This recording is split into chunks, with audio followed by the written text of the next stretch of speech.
Mayroong mga tao na bigyan mo ng 100, wallahi masisiyahan yan. Mayroong mga tao na bigyan mo lang ng 50, wallahi lagi masisiyahan yan. Pambili niya ng 1 kilong bigas, wallahi masisiyahan yan. Asan na yung mga mayayaman na sana ay tulay sila ni Allah subhanahu wa ta'ala, kasangkapan sila ni Allah subhanahu wa ta'ala para sa mga mahihirap. Asan na yung mga taong pinagkatiwalaan ni Allah subhanahu wa ta'ala ng kayamanan, mga kapatid sa Islam? Asan na kaya sila, mga kapatid? Wallahi natin, pakiramdaman natin yung nasa kapaligiran natin, mga kapatid. Huwag lang yung sarili natin yung nakikita natin. Marami tayong mga kapatiran hindi nakakakain na maayos. Nahihirapan, mga kapatid, lalong-lalo na sa panahon natin ngayon, panahon ng pandemya, mga kapatid. Marami sa atin ang nawalan ng kabuhayan, mga kapatid.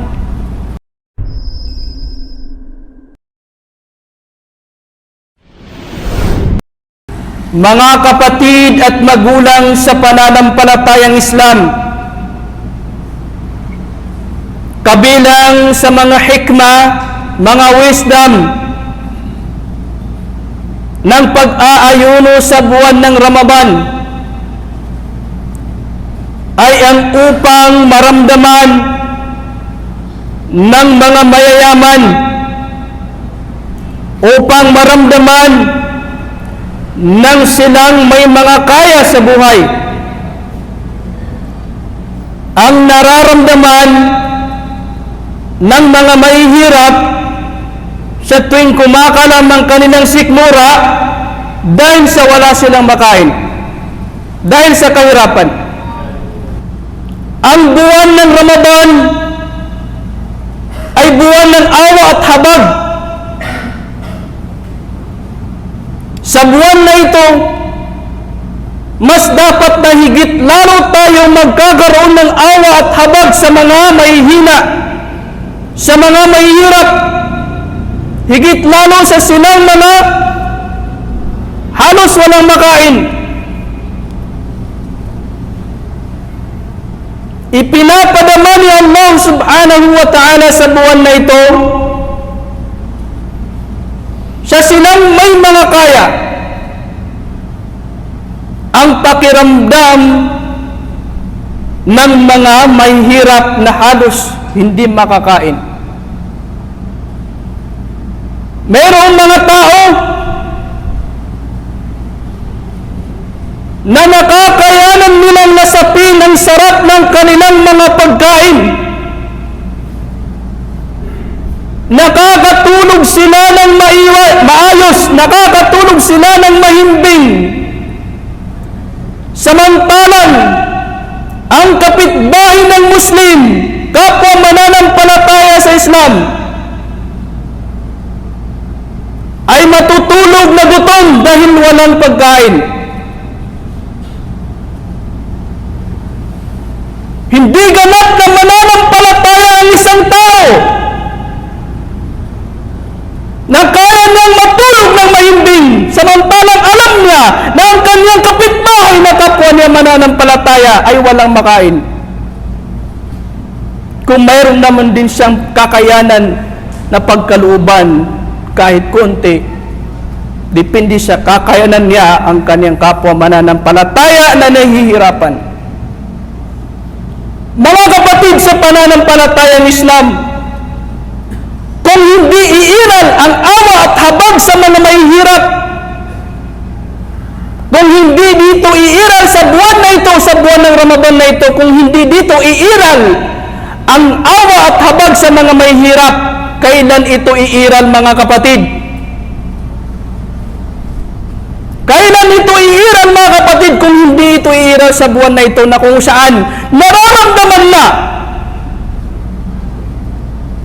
ng mga taong may kaya ang pakiramdam na walang makain pero wala pa rin silang awa. Hindi pa rin sila nagkakaroon ng awa at habag sa mga mahihirap. Mga kapatid sa pananampalatayang Islam, kinakatok ko po ang inyong mga puso, lalong-lalo na sa silang may mga kaya, sa silang mga mayayaman. Pinagkalooban ni Allah subhanahu wa ta'ala ng kakayanan na makatulong sa kapwa, lalong-lalo na silang mga nahihirapan at talaga namang nangangailangan ng matindi.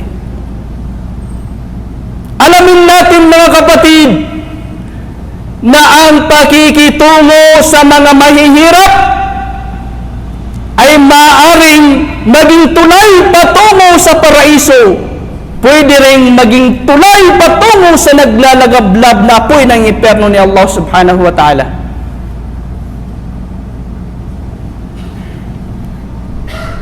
Ang taong maawain, mahabagin sa mga mahihina, sa mga mahihirap, tumutulong sa mga mahihirap, kung ganito ang pakikitungo ng mga mayayaman, mga pinagkalooban ni Allah ng kakayanan makatulong sa silang mga mahihirap, ito ay magiging daan, tulay nila patungo sa paraiso ni Allah subhanahu wa ta'ala. Subalit, kung ang tao ay mawawalan ng awa at habag sa silang mga mahihirap,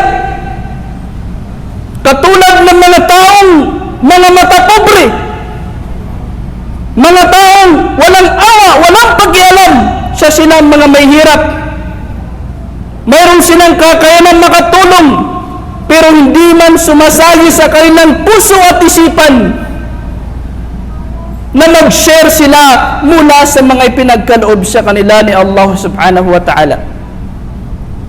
Ang mga makakapasok ng impyerno ni Allah subhanahu wa ta'ala sa kabilang buhay, tatanungin, ayon sa banal na Quran na kinukwento sa atin ni Allah subhanahu wa ta'ala, sasabihin, tatanungin sila, ma salakakum fi saqar?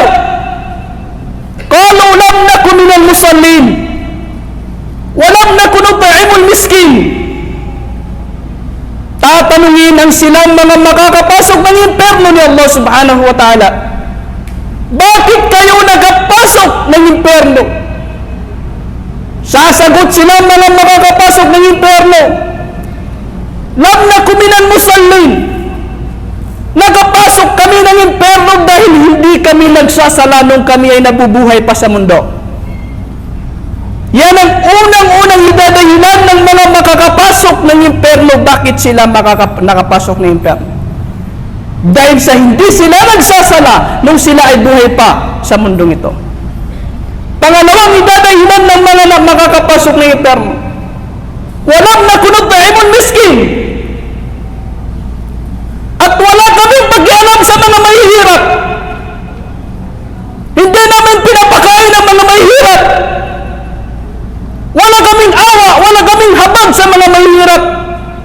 Yan ang pangalawang idadahilan ng mga taong makakapasok ng impyerno sa kabilang buhay. Nangangahulugan mga kapatid, na ang kawalan ng katarungan, kawalan ng mabuting pakikitungo sa mga mahihirap, ay napakalaking daan patungo sa naglalagablab na apoy ng impyerno ni Allah subhanahu wa ta'ala. Kaya sa silang mga matapobre, imbis na tulungan yung mga mahihirap, iniinsulto pa yung mga mahihirap, mga walang modo, mga batugan. Sino ba sa atin ang naghahangad na maging mahirap? Sino ba sa atin ang naghahangad na walang makain? Hindi nila ginusto na wala silang makain. Nagkataon lang na sila nasa sitwasyon na nangangailangan at ikaw ang nasa sitwasyon na pwede makatulong. Pero anong ginawa mo? Imbis na tulungan mo sila, ininsulto mo pa ang mga mahihirap. Ang mga taong katulad nito mga kapatid, mga matapobre, walang awa at habag, walang pakialam sa mga mahihirap. Kabilang ito sa susunugin sa naglalagablab na apoy ng impyerno ni Allah subhanahu wa ta'ala. Katakutan natin si Allah subhanahu wa ta'ala. Sa buwan na ito mga kapatid, kung hindi iiral ang habag at awa sa ating mga puso para sa mga mahihirap, kung hindi iiral ang habag at awa sa mga puso ng mga may kaya para sa mga may hirap, kailan kaya ito iiral? Sa buwan na ito, nararamdaman na ng tao ang paghihirap ng taong nahihirapan dahil sa kahirapan. Kung hindi pa rin siya dito makaramdam ng di katiting man lang na awa at habag, kailan kaya siya makakaramdam ng awa at habag para sa mga may hirap? Mga kapatid at magulang sa pananampalatayang Islam, wallahi alazim, sumpaman kay Allah, kung ang mga mayayaman sa atin ay makikipagpaligsahan sa mga may hirap, makikipag-unahan sa pagsamba kay Allah subhanahu wa ta'ala, kung ang mga may kaya sa buhay ay makikipag-unahan, makikipagkumpetensya sa silang mga may hirap, wallahi, mahirap silang maabutan sa kabutihan ng mga may hirap. Kasi meron silang chance, marami silang pagkakataon na makatulong. Meron silang nakakaya na hindi nakakaya ng mga may hirap.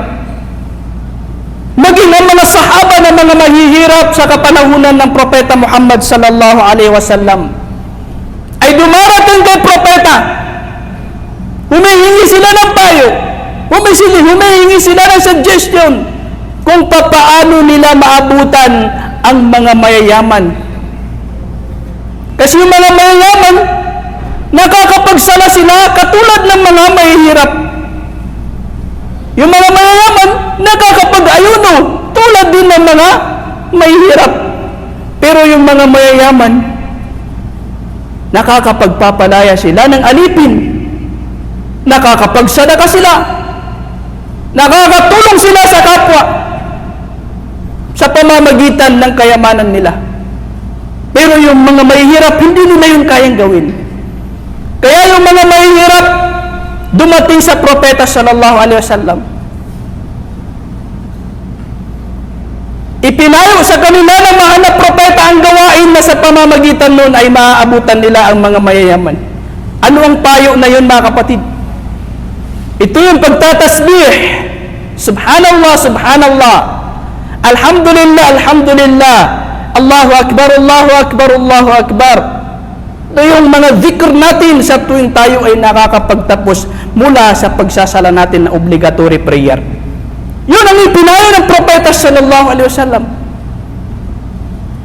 Subalit ang nangyari, ginawa yun ng mga mahihirap. Alhamdulillah, ginawa nila yun. Pero ang nangyari, nakita din ng mga mayayaman sa kanila ang ipinayo na yun ng Propeta sallallahu alaihi wasallam. Ginawa din nila.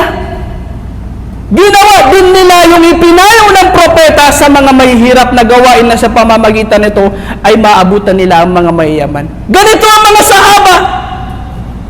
Kahit na gaano pa sila kayaman, hindi sa kanila nakakapigil ang kanilang kayamanan sa pagpaparami ng pagsamba kay Allah subhanahu wa ta'ala. Doon sila nagpapaligsahan, hindi sa makamundong bagay. So nung nakita ito, nalaman ito ng mga mayayaman, ginawa din ito ng mga mayayaman. Nagka-problema na naman ang mga mahihirap, bumalik sila sa Propeta sallallahu alaihi wasallam. Ya Rasulullah, nakita ng mga kapatid namin yung itinuro mo sa amin. Ano na ngayon ang gagawin namin? Ginawa din nila yun. Anong isinagot ng Propeta sallallahu alaihi wasallam? Dhalika fadlullah yu'tihi man yasha. Yan ay pabor ni Allah. Pabor ni Allah. Pabor ni Allah na ipinipili niya sa silang magugustuhan niya na mapagkalooban nito. Yan lang ang isinagot ng Propeta sallallahu alaihi wasallam.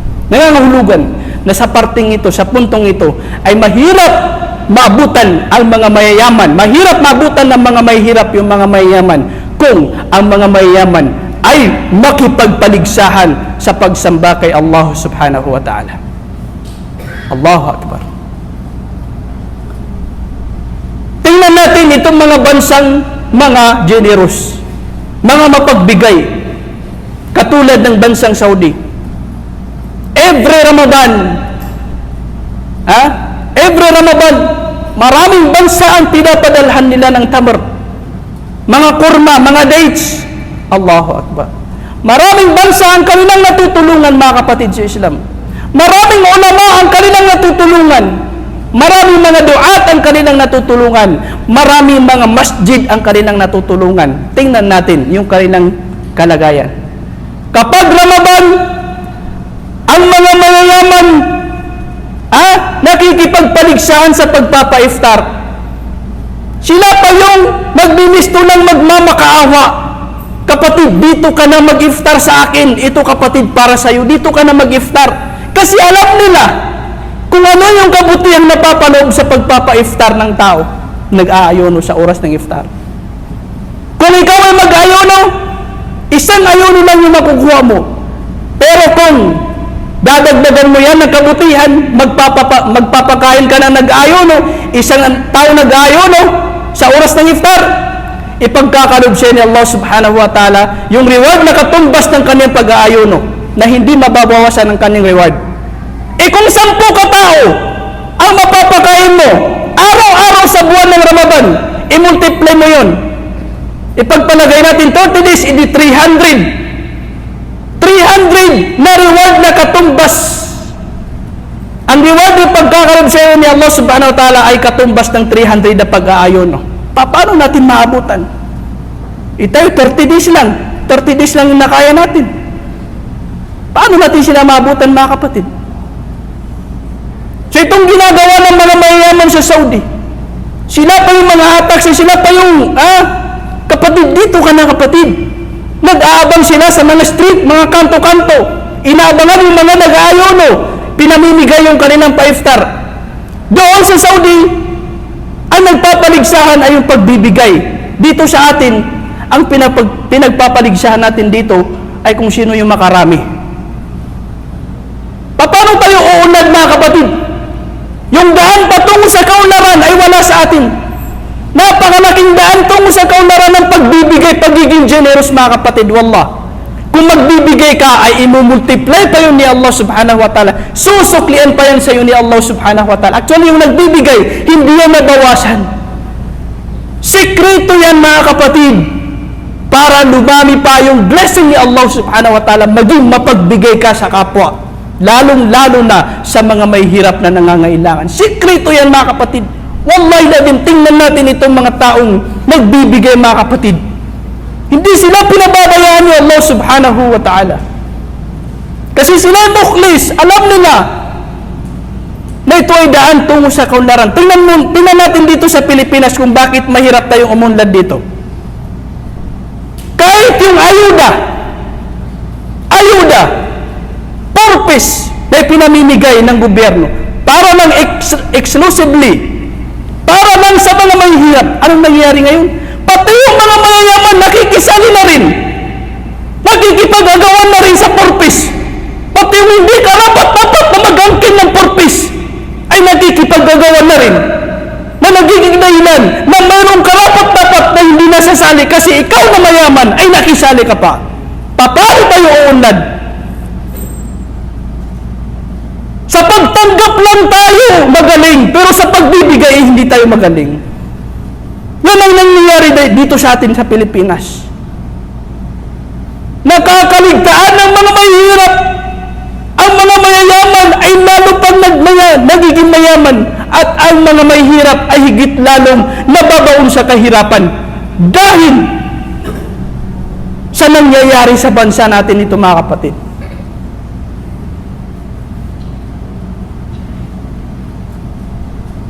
So, paano tayo uunlad, mga kapatid? Dito lang tayo magaling sa pag-aagawan. Kapag may dumating na ayuda, magkakaroon tayo ng problema kung hindi ako dyan masali. Pero yun, hindi na yun kailangan. Kung titingnan natin yung Islam, dapat yung mga mayayaman, hindi na dapat sumali. Hindi na dapat sumali sa purpose. Hindi na dapat sumali sa ayuda. Ang mangyayari na lang sana, yung share, yung makaklaim ng mga mayayaman, yung para sa kanila sana, ibibigay na lang sa mga mahihirap para lumaki ang para sa kanila. Hindi yung pati ikaw na walang pangangailangan, pati ikaw na yung bigas na itatapon mo lang, makikisali ka pa rin.